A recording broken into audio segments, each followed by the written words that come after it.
교회에 나오는 분들 가운데는 두 종류의 사람들이 있습니다.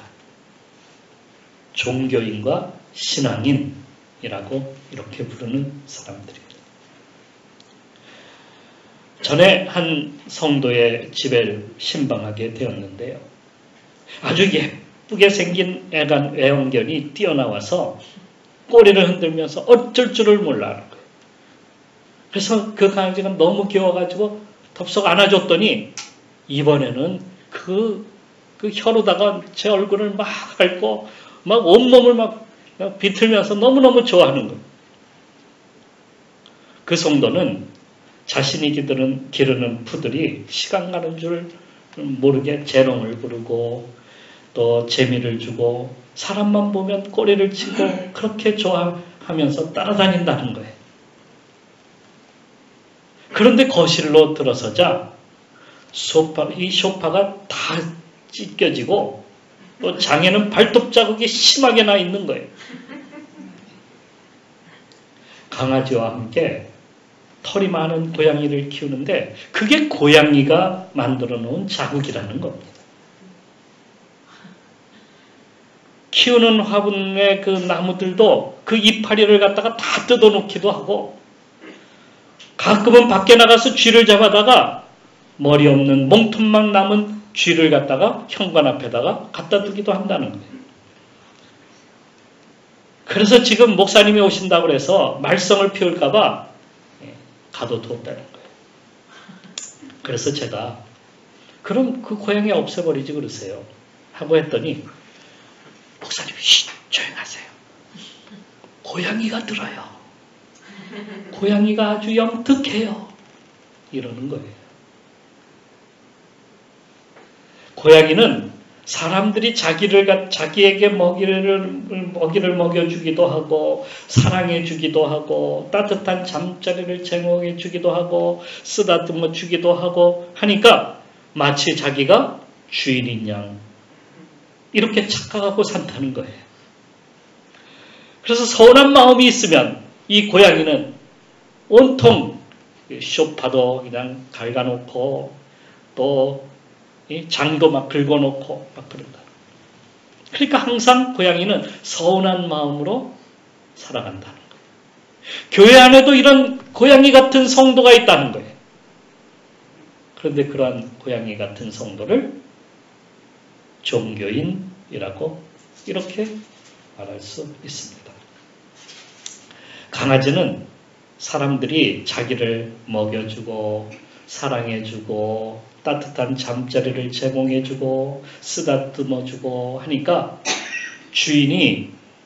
그들이 주인이라고 생각을 하는 거예요. 자기에게 그렇게 잘해주니까. 그래서 강아지는 항상 주인을 갖다가 기쁘게 하기 위해서 애를 쓴다는 거예요. 막 꼬리를 흔들고 막 온갖 재롱을 다 피우고. 요게 바로 교회 안에서 신앙인으로 살아가는 사람들이에요. 우리 그리스도인들은 모두가 신앙인이 되시기를 축원합니다. 그런데 요즘은 신앙인보다 종교인들이 더 많아진다는 거예요. 이들은 조금만 어려우면 교회를 떠나거나 시험에 들면 교회와 멀어집니다.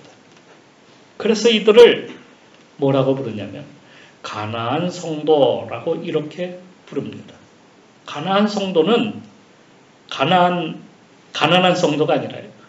가나안 성도. 그러면 저 이스라엘 거기에 가나안 거기를 이야기하느냐? 그것이 아니고요. 가나안을 거꾸로 부르는 거예요.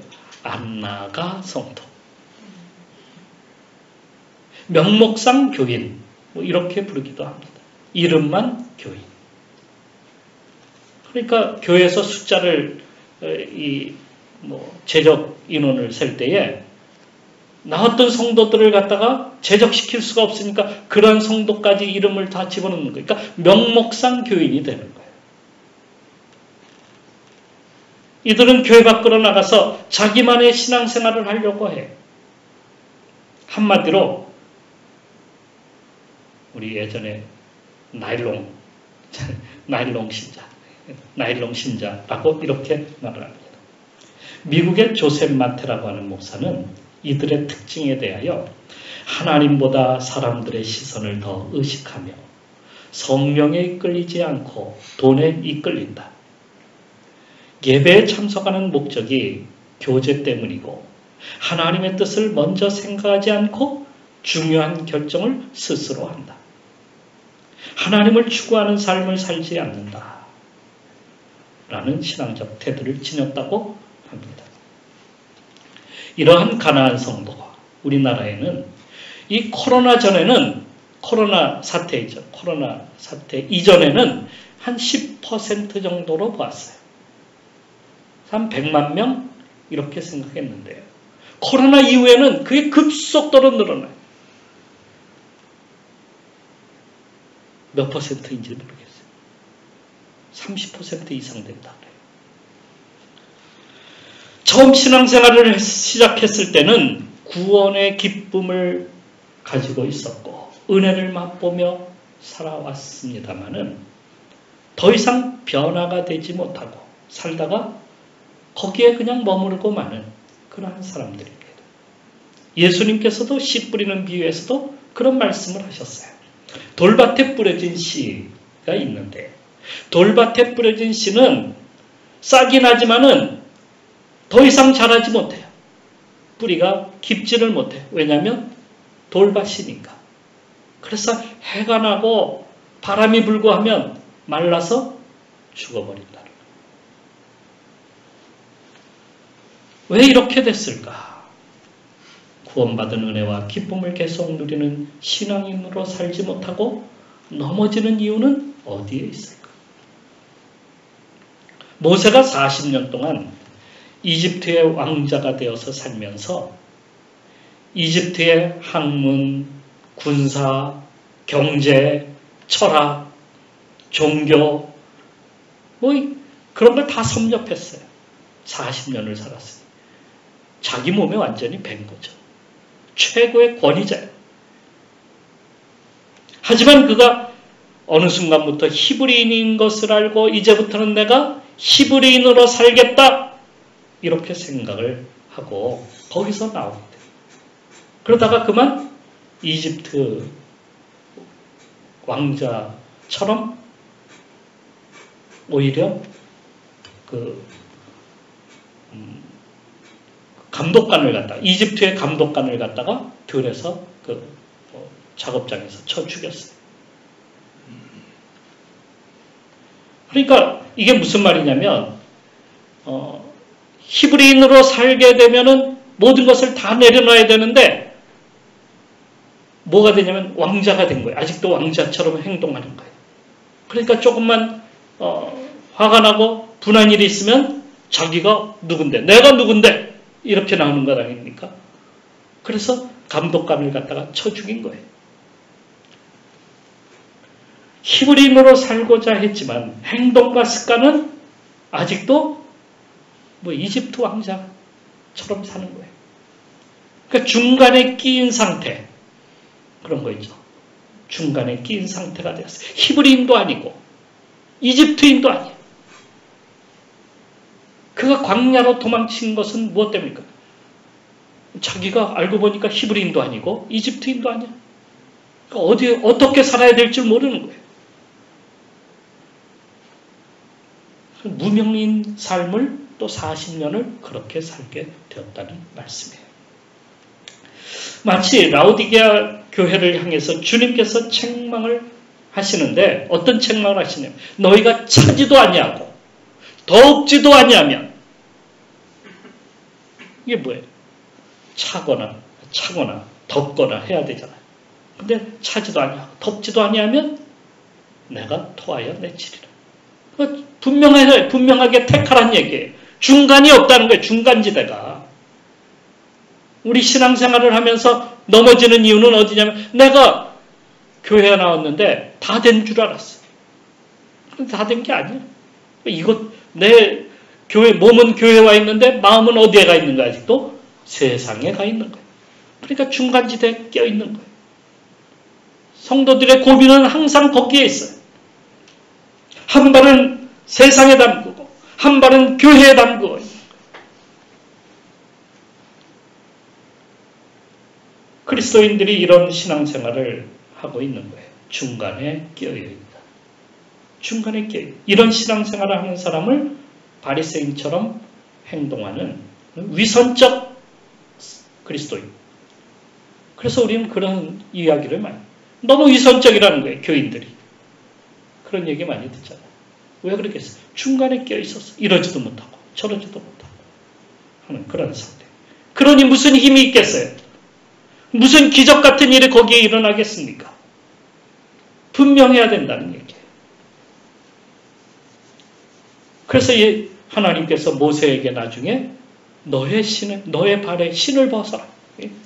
여기는 거룩한 곳이야. 그러니까 너는 세상에 있던 것을 벗어버리고 나에게로 분명하게 들어와라. 그리스도인은 구원이라고 하는 궁전 안으로 지금 들어섰습니다. 구원이라고 하는 궁전이 있어요. 궁전 안에 들어갔어요. 할 일이 다 끝난 겁니까? 야, 이제 나는 다 이루었다. 아니잖아요. 들어왔으면 뭘 해야 돼요? 궁전 안에 들어왔으면 아직 내가 입은 옷은 예복이 아니야. 궁중에서 입고 있는 그 예복이 아니야. 그러니까 궁중 예복으로 갈아입어야 돼요. 우리의 행동은 아직도 궁전 밖에서 살 때의 모습으로 행동하고 모든 것이 아직은 다 낯설어요. 궁중의 예법이나 궁중의 언어나 궁중의 관습을 따라야 하는데 그러한 것을 따르기가 아직은 어렵다는 거예요. 바로 문 안에 들어온 사람이 뭘 알겠어? 야, 이거 어떻게 해야 되지? 뭘 어떻게 해야 돼? 배워야 되잖아. 그리고 훈련해야 돼. 우리가 하나님 나라의 백성이 되었습니다. 그렇다면 하나님 나라의 뜻을 따라서 살아야만 해요. 이제부터는. 그런데도 아직도 우리는 과거의 마귀의 자식처럼 행동하고 그 습관을 따르고 있다는 겁니다. 세상 습관. 이 세상의 습관을 따르고 있으니까 우리가 자꾸 아직도 머뭇머뭇거리는 거예요. 그래서 베드로는 성도가 어떻게 살아야 하는지를 분명하게 말해주고 있습니다. 성도는 하나님의 거룩한 백성으로 살아야 하는 것과 아름다운 덕을 선포하여야 한다는 것입니다. 여기서 베드로는 우리를 무엇으로 비유하고 있냐면 왕 같은 제사장이다. 이렇게 부르고 있어요. 왕 같은 제사장. 과거 제사장에게는 두 가지 임무가 있었습니다. 첫 번째는 제사역. 또 하나는 무엇일까요? 율법을 선포하고 가르치는 일이에요. 제사만 드리는 게 제사장이 아니에요. 가르쳐야 돼. 율법을, 하나님의 율법의 말씀을 갖다가 그것을 갖다 모르는 사람들에게 가르쳐야 되잖아요. 백성들에게 자꾸 가르쳐갖고 하나님 백성으로 살도록 그렇게 만들어야 되잖아요. 두 가지 일을 해야 되는 거예요. 그래서 제사장들은 기업을 받지 않았어요. 기업을 받지 못했어요. 11지파 속에 흩어져 살았어요. 그곳에 들어가서 하나님께서 그 속에 들어가서 말씀을 가르치고 그 속에 들어가서 선포하라는 거예요. 가르치라는 거예요. 그러니까 우리가 세상 속에 들어가는 것은 바로 그런 얘기예요. 그리고 때가 되면 성전에 올라와서 뭘 해야 돼? 제사를 드려요. 제사의 임무를 감당하는 거예요. 9절 말씀에 이는 너희를 어두운 데서 불러내어 그 기이한 빛에 들어가게 하신 이의 아름다운 덕을 선포하게 하려 하십니다. 어두운 데서 불러내어 우리를 그 가운데서 불러내서 기이한 빛에 들어가게 하신 이의 아름다운 덕을 어떻게 가르치는 거예요. 선포하는 거예요. 그러니까 신앙생활은 거룩함과 전도의 삶을 사는 거예요. 하나가 아니야. 우리는 거룩하게 되기 위해서 막 애를 쓰는데 그거는 한쪽으로만 치우치는 거예요. 또 뭐가 해야 돼? 뭐를 해야 돼? 전해야 돼. 거룩하게 되는 것은 우리 혼자 그러니까 스스로가 되지 않습니다. 스스로 거룩하게 되지를 않아요. 우리에겐 거룩함이 없기 때문에 그 거룩함은 우리 속에 예수 그리스도로 채워질 때 거룩해지는 거예요. 예수 그리스도를 알기 위해서는 말씀을 읽고 묵상하고 기도하여 내가 성령의 사람이 되어야 하는 겁니다. 내 속에 있는 성령의 그 역사가 점점 커질 때에 그게 거룩함이 커지는 거예요. 처음엔 부자연스러울 수 있어요. 내 옷이 맞지 않을 수 있잖아요. 안 맞을 수도 있어요. 그런데 그 찾고 갈수록 어떻게 그 옷은 나에게 처음에는 부자연스러운 것 같은데 알고 보니까 그게 너무 잘 맞는 옷이에요. 바울은 이렇게 얘기합니다. 이제부터 너희는 이방인이 그 마음에 허망한 것을 행함같이 행하지 말라. 그들의 총명이 어두워지고 그들 가운데 있는 무지함과 그들의 마음이 굳어짐으로 말미암아 하나님의 생명에서 떠나 있도다. 에베소 4장 17절 18절 말씀이에요. 세상을 따라가는 옛 습관은 이 땅의 일입니다. 이 땅의 일은 이방인들이 행하는 악한 습관이에요. 하나님이 없는 그러한 삶을 사는 거예요. 자신을 높이고자 하는, 하나님 없이 자신을 자꾸 높이는 그러한 삶을 사는 사람들이죠. 세상에서는 그러한 사람들이 더 잘 되는 것 같아요. 그러나 마지막엔 심판대 앞에 서게 된다는 사실을 알아야 합니다. 과거 우리는 아담의 죄를 갖다가 따라 살아왔어요. 그것이 옛 삶이에요. 아담의 그 죄. 그걸 따라 사는 게 옛 삶이에요. 그걸 구습이라고 그렇게 성경은 부르기도 합니다. 구약의 역사서 열왕기서의 말씀에 보게 되면 솔로몬 이후에 남과 북이 나라가 나누어졌어요. 그래서 남쪽을 남유다, 북쪽을 북이스라엘 이렇게 불렀어요. 남유다는 예루살렘에 성전이 있기 때문에 예루살렘에 항상 성전에서 제사하고 하나님 신앙으로 돌아가고 계속해서 그러한 일들이 계속해서 일어나게 되죠. 그래서 신앙을 회복하여 나갑니다. 그런데 북이스라엘에서는 처음 왕이 된 사람이 여로보암인데 이 여로보암이 왕이 되자마자 사람들이 자꾸 그 때가 되면 그 명절이 되면 다 어디로 가냐면 예루살렘으로 다 가는 거예요. 예루살렘으로 다 전부 내려가. 남자들은 하나님 앞에 얼굴을 보여야 되니까 자꾸 다 명절이 되면은 그쪽으로 가는 겁니다. 그러니까 나라가 텅텅 비는 거예요. 그래서 그 사람들을 가지 못하게 하기 위해서 베델과 단이라고 하는 곳에 송아지 우상을 만들어서 거기에다가 그게 하나님이다. 옛날에도 그랬잖아요. 그 광야에서도. 이게 하나님이다. 여기다 우리 제사하자. 그래서 사람들을 갖다가 가지 못하게 만들고 거기다가 제사하게 만들고 그것을 따라 거기에다가 분양하게 하고 그러니까 나라가 점점 우상화되는 우상을 섬기는 우상 숭배가 만연해. 그 뒤에 나오는 왕들이 무려 19명이에요. 210년 동안 북이스라엘은 210년 동안 존재하다가 아시리아라고 하는 성경에는 아수르라고 그러죠. 아수르에게 멸망을 당하고 말아요. 210년 만에 사라져버렸어요.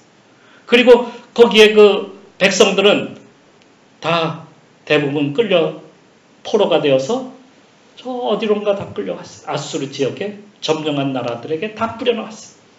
그리고 그곳에 있는 백성들을 끌어다가 사마리아와 그리고 북이스라엘 땅에다가 뿌려버렸어요. 그래서 그 다음부터 북이스라엘이 이방 땅, 이방 사람들이 사는 땅이다 이렇게 불렀어요. 그런데 그 210년 만에 210년 동안 19명의 왕이 존재했었는데 그 왕에 대한 그 역대기를 쓰면서 뭐라고 쓰고 있냐면 그들이 대부분 모든 그 19명 그 왕들이 거의 다 뭐라고 쓰고 있냐면 여로보암의 죄를 따라갔다. 이렇게 쓰고 있어요. 누구를 따라갔다? 여로보암의 죄가 무엇입니까? 우상 숭배를 쫓아간 거예요. 누구를 따라갔다고요? 여로보암을 따라가는 거예요. 다윗이 믿었던 하나님 신앙을 따라가야 하는데 그들은 여로보암의 그 죄를 따라 살았던 것입니다. 하나님은 우리에게 예수 그리스도를 보내서 그분을 따라가면 영원한 생명을 얻는다며 길을 우리에게 보여주셨어요.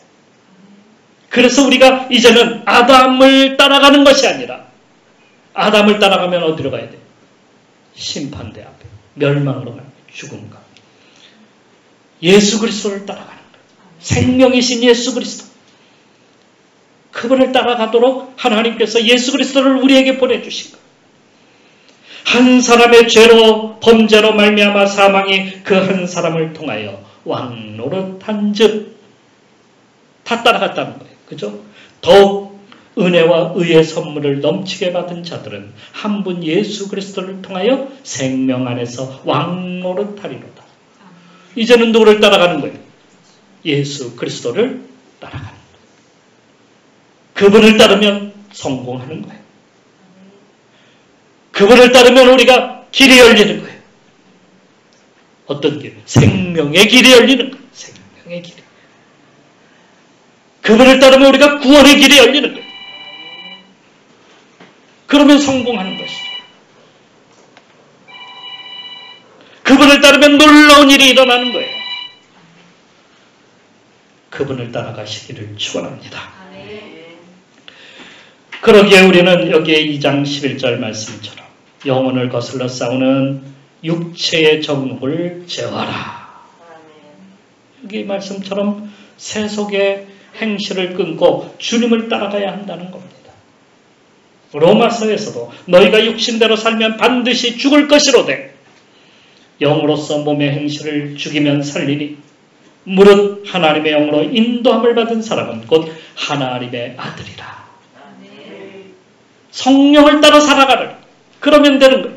그러면 우리가 하나님의 아들이 되는 거고 그러면 우리는 영원한 생명을 얻게 되는 길로 가는 거예요. 이게 거룩한 길로 가는 길입니다.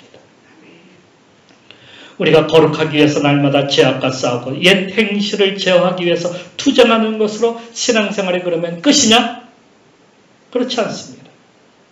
우리를 구원하신 예수 그리스도를 세상에 선포하고 가르치고 알려 모르는 사람들에게 예수 그리스도를 갖다가 그 복음을 듣게 하여서 돌아오게 만드는 거예요.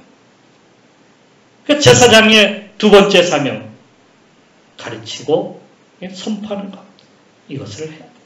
아는 사람이 모르는 사람에게 해야 돼요. 우리는 예수 그리스도를 받았습니까? 안 받았습니까? 받았어요. 그분의 행실을 우리가 알아요. 그리고 그분을 따라가고 있어요. 그렇다고 한다면 그 행실을 다른 사람에게, 모르는 사람들에게 이게 이제는 보이고 알려야 된다. 이게 전도예요. 제사장은 하나님을 모르는 백성에게 부지런히 다니면서 그들에게 하나님이 살아계심을 증거하고 알리는 일을 그렇게 행한 것처럼 우리가 그 제사장이 되어서 거룩하게 사는 것뿐만 아니라 알리는 일에도 힘써야 된다는 거예요. 그것을 가정에서도 알려야 돼요. 우리 가정에서도 가난한 성도들이 참 많아요. 내가 일하는 일터에도 가난한 성도가 있어요. 이웃에도 그런 가난한 성도들이 있어요. 예수님은 너희는 가서 모든 족속으로 모든 민족으로 제자로 삼아 아버지 아들과 성령의 이름으로 세례를 베풀고 내가 너희에게 분부한 모든 것을 가르쳐 지키게 하라 라고 이렇게 마태복음 28장에서 말씀하고 계십니다. 어떤 분은 전도가 특별한 어떤 은사가 있어서 그렇게 받은 사람만이 사명자가 되어서 하는 것이 아니냐 이렇게 말을 합니다. 하지만 구원받은 성도가 반드시 전해야 될 일입니다. 습관, 이게 습관이 돼요. 거룩하게 되는 것과 복음 전하는 이 두 가지가 같이 가는 거예요. 구원 받은 이후부터 우리 성도들은 이 두 가지를 항상 같이 하는 거예요. 거룩하게 되는 것과 전하는 것. 내 속에 세속화되는 것을 막아내고 육체의 정욕을 제어해서 성령을 따라서 우리 영혼이 예수 그리스도를 닮는 거룩한 영이 되게 하면서 밖으로는 복음을 전하여서 세상에 하나님 나라를 건설하는 일을 행하는 거예요. 그래서 예수님께서 우리에게 하나만 말씀하여 너희는 세상의 소금이다. 그렇게 하지 않고 너희는 세상의 소금이다. 그리고 뭐라고 하시죠? 너희는 세상의 빛이다. 소금은 뭐예요? 우리 속에 들어오는 악한 나쁜 것들을 갖다가 막아내는 역할을 하는 거예요. 빛은 전파되는 거예요.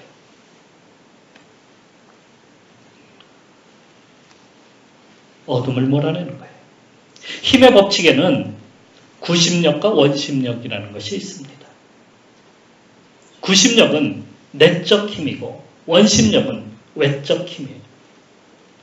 내적으로는 거룩함을 추구하기 위해서 예배와 말씀 안에 들어가고 외적으로는 전도하여서 씨앗을 갖다가 세상에 퍼뜨리는 일을 하는 겁니다. 그 물가에 가면 가끔 우리가 납작한 작은 돌을 들어서 물 위로다가 이렇게 돌을 던지죠. 그러면 돌이 이렇게 물 위로 날아가면서 마치 물제비가 생기는 동심원이 이렇게 생기죠. 그러니까 돌이 맞은 그 물이 이렇게 튀기면서 동심원이 이렇게 생기는데 동심원이 어떻게 해요? 안으로 들어갑니까? 바깥으로 퍼집니까? 바깥으로 퍼져나가죠. 점점 동심원은 퍼져나가요. 그걸 원심력이에요. 예수님은 이렇게 말씀하셔요. 성령이 너희에게 임하시면 권능을 받고. 그게 어떻게? 성령이 어디? 우리 속에 임하시면, 우리에게 임하시면 우리가 내적 힘이 우리 속에서 생기는 거예요. 너희가 권능을 받고 그리고 어떻게 하라고? 예루살렘과 온 유대와 사마리아와 땅 끝까지 이르러 동심원이 생기는 원심력으로 퍼져나가는 거예요. 구심력의 힘이 원심력으로 나타나는 거예요. 구심력의 능력과 원심력의 전파가 이렇게 해서 함께 이루어지는 겁니다. 성도가 교회에 오면 예배를 통해서 그리스도의 거룩하심과 그 행실 가운데 들어가지만 거기서 우리가 힘을 얻고 그리고 우리는 거룩함에 참여하는 그 거룩한 능력이 우리 가운데 생기는 것이죠. 그리고 교회에서 나가게 되면 어디로 가는 겁니까? 세상을 향해서 나가는 거예요. 거기선 그리스도께서 우리를 구원하셨다는 아름다운 덕을 그 행실을 이제는 우리가 나타내고 선포하는 일을 행하는 것이다 하는 것입니다. 더 이상 우리가 나약한 그리스도인으로 성도로 살아가지 맙시다. 무엇을 해야 될지 모르고 이것도 저것도 아닌 중간에 끼어서 결국에는 조금만 시험이 오면 넘어지고 쓰러져 버리는 그러한 나약한 그리스도인이 아니라 우리 속에 예수 그리스도의 그 능력을 성령이 함께 하심으로 우리가 나가기 위해서 기도와 말씀 가운데 들어가고 거기서 생기는 그 능력이 온 세상에 복음이 전파되도록 우리가 행해야 나가야 합니다. 이것이 바로 우리 영혼의 양식이기도 하죠. 양식을 적게 먹으면 힘이 없고 약합니다. 저는 어릴 때 그 영양실조에 자주 걸렸어요. 그 자주 걸린 이유가 뭐냐면 잘 먹지 못하니까. 잘 먹어야 되는데 빼빼 마르고 영양이 부족해서 나약한 약한 그러한 아이로 자라났습니다. 그런데 이제는 어떻게? 그렇지 않습니다. 우리의 영혼도 마찬가지. 우리 영혼도 우리가 양식을 갖다가 잘 먹어야, 말씀과 기도를 우리가 정말 잘 하고 주님 앞에 서야 우리가 건강한 그러한 그리스도인으로 서는 겁니다. 그때의 성령께서 우리 가운데서 더 강력한 힘을 우리에게 허락해 주시는 것이죠. 그리고 우리 세상에 나가서는 나약한 그리스도인으로 사는 것이 아니라 예수 그리스도께서 우리를 구원하신다. 예수 그리스도께서 우리와 함께 하신다. 이 행실과 이 복음에 대한 능력을 오늘도 나타내서 모든 사람들이 주님 앞으로 돌아오는 그러한 축복된 역사들이 우리 가운데 일어나기를 주님의 이름으로 축원합니다. 아멘. 기도하겠습니다.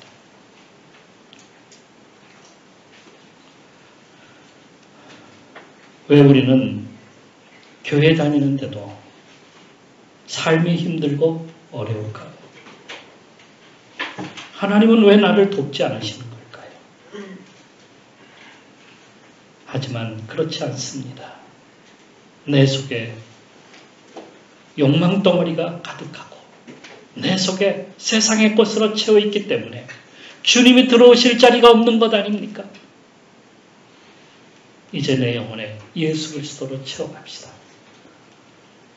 육체를 쫓아갔던 그러한 생각들은 벗어 던져버리고 새로운 옷으로 갈아입고 성령의 인도하심을 따라서 성령의 가르치심을 따라서 이제는 우리가 배우고 알고 거룩하여져서 또한 세상에 나가서 우리로 승리하는 삶을 살아야 하겠습니다.